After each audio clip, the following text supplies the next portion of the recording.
What are the key challenges you have to face when you transform from individual contributor to a manager? And how you are going to overcome those challenges? In this video, I'm going to talk about 3 key challenges you will face when you transform from individual contributor to a manager. I will show you how to overcome those challenges. For each challenge, I will give you 2 practical examples and how to overcome them. It's obvious you have to face emotional challenges when you redefine the dynamics of your friendship as well as work. According to my training experience, I have encountered oftentimes managers reluctant to set these boundaries because they assume they will lose the friendship or consider others may perceive them as a different person. The truth is, this is a normal process. But what happens if you don't understand these dynamics? You may tend to get accusations of favoritism and loss of team-wide respect. Therefore, understanding this dynamics is really important. I'll give you a couple of examples. Assume you are a newly appointed manager. You can talk to your peers like this. I'm excited about this new role, but I just want to acknowledge you, our dynamics will change.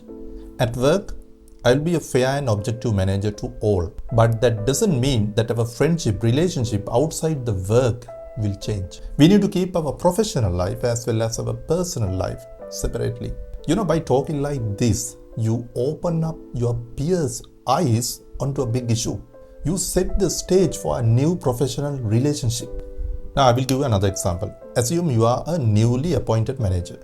You used to have the lunch with your peers. Now, once a week, you have to have the lunch in a separate place. Or you can have the lunch with your peer managers at least once a week. This simple change will change the physical boundary. It reinforces professional separation without cutting your friends. Delegation is one of the fundamental skills you have to develop as a manager. But oftentimes, managers struggle to do that, especially the newly appointed managers. And they fall into the trap of micromanaging. And they try to do the things by themselves because they believe that they can do it faster and they can do it better than their subordinates. But it is completely untrue. What happens if you don't delegate properly? So you will be burnt out. You won't be having a personal life. And at the same time, your team members may demoralize because you are limiting the growth of your team members. Harvard Business School found out delegation is one of the powerful tools which you can develop the talent as well as fostering trust among the team members. Assume you are a newly appointed manager and you are having a key performing employee who is ready for the new responsibility. Now, how you are going to delegate the task for this person?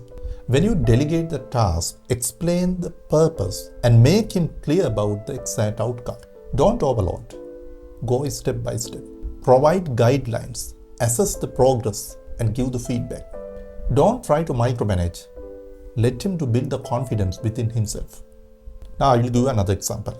Assume you are a newly appointed manager and there is a one colleague, junior employee, and he wants to get the experience of data analysis. And you have to identify this need as a development opportunity. So therefore, delegates the weekly data entry as well as report generation for this particular employee. You have to give the deadline and also you have to provide the clear guidelines or template on how to do that. You have to give continuous support for this person. And also tell him this is a great opportunity for him to develop a new set of skill, data analysis. At the initial stage, you won't get the 100% outcome. That is normal. Sometimes you feel like it's a waste of your time and effort. No. In the long run, it will give you a massive productivity for your job role. As a manager, one of the key responsibilities you have to have is having difficult conversations and giving difficult feedback.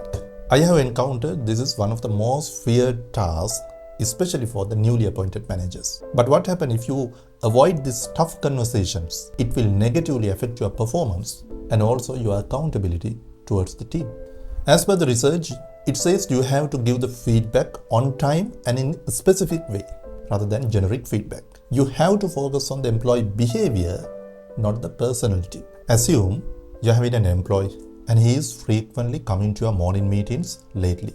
Now how you are going to give the feedback and without upsetting him, so he will learn a very powerful lesson.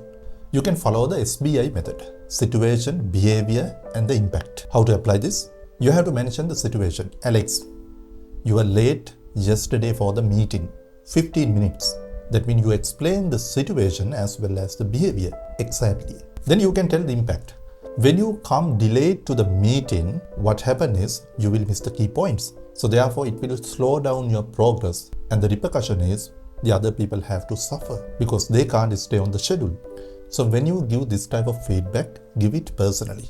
Because when you follow this type of an approach, he won't take it personally. He will learn a lesson, and which is really important to build the relationship with him. I will give another example. Assume one of your secretaries, she produced the reports lacking detail. So rather than telling your reports are not good, you have to mention specifically what's the issue. You can say there are inconsistencies in this report, and especially in the data tables. If she doesn't know how to do that, you can give her a template. I hope you got insights about the key challenges you will face as a newly appointed manager. If you're having other challenges as a newly appointed manager, please comment below. I'll respond you as soon as possible. I'll see you soon with another video like this. Good luck.